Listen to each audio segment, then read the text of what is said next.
Despite being out for some time now, it always felt like I still had one foot in the closet, waiting for the straw that would break the camel's back and retreat. I was so gay in various parts of my life. Like at school, I was the resident lesbian and president of the Pride Club. And although I could wave a flag going down the hallways whenever I came home, it was a different story. I used to hide my flags regularly. I never really invited anyone over either. And how could I when every one of my friends is also queer? Forget about a partner. Being queer has made me into a fast-acting and quick-adapting person. I've encountered people who try to suppress me into uncomfortable boxes with their biases of what they think I should look or sound like. After a while, you learn that trying to please people shouldn't be the main goal in finding your queerness. Each year, I become less and less concerned with making myself palatable to straight people. In this new year, I choose to leave behind the people who are upset with my fluidity and make fun, as I love, with my ribcage wide open. It's a new year, and I'm still queer. After moving out, I no longer have to worry about toning myself down once I step through the door. I'm no longer making myself smaller for the sake of others. I'm gonna be loud about it, and no one's gonna take that away from me with their disapproval. Because year after year, the unshakable truth is, I'm still queer. It's a new year, and I'm still queer. New year, still queer. Overall, it's a new year. The beginning of something new and the celebration of how far I've come. However, I'm still queer. Whether my identity or how I present myself changes or not, I'm still me, and that's not gonna change. New year and still queer means to me that there can be change. Any new start. But I can still be me and bring who I am. It's a new year, and I'm still queer. This year, I want to remove whatever blocks make me feel disconnected from the queer community. There is no milestone or rite of passage that suddenly validates one's queerness. When I was younger, I truly waited for that moment. But if there is any advice that I would give myself, it is that you do not lack for absolutely anything. You are whole, you are abundant, you are worthy of endless unconditional love. And to commit to coming in, to inviting others in, because this is as much as it is about you as it is about everyone else.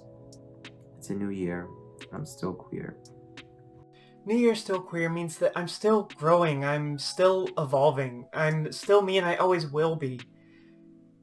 But I learn more every day and moment that passes. In the past 5 years, I've grown into a much happier person and girl. And I don't intend to fall back on anything I found in these years. And I hope to use the coming years to grow into my transition and into my life. I've never been happier than I am now, and I've never felt more like myself. Tomorrow will come and go, and I will never back down from being myself. It's a new year, and I'm still queer. New Year Still Queer means still the same old me, but allowing all parts of myself to feel included in the spaces that I enter in. It means I will no longer allow myself to feel like a half-finished painting, but instead a mosaic that can be seen by the public and receive the same love that I give to myself once a day.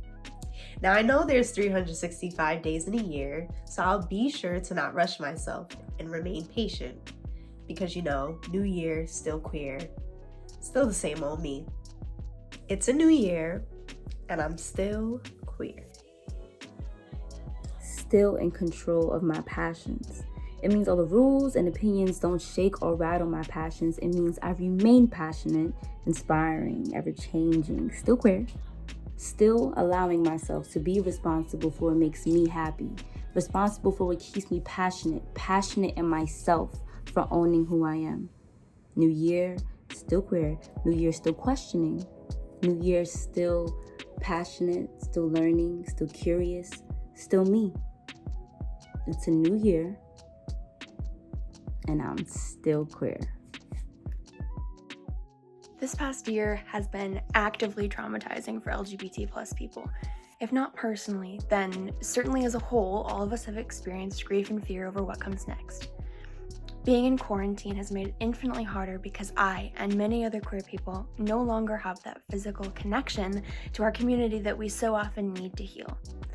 I think what should come next is being louder and queerer than ever, remaining queer in this new year despite the challenges this past year has brought us. It's a new year, and I'm still queer. The phrase New Year's Still Queer for me is especially important in this time of heightened violence against Black and queer folk. A time where we are being harassed and our rights stolen, the fruits of the same insidious racism and intolerance that this country was planted in. Some of my own brothers and sisters, people who understand what it's like to be discriminated against for something that they can't control, failed to show up, show support, and protest for Black women who fall victim to violence. But this does not distract from the light of the good. As members of my communities are faced with adversity, it is now more important than ever for me to celebrate and express myself in all my intersectionality. I am not going anywhere. It's a new year, and I'm still queer.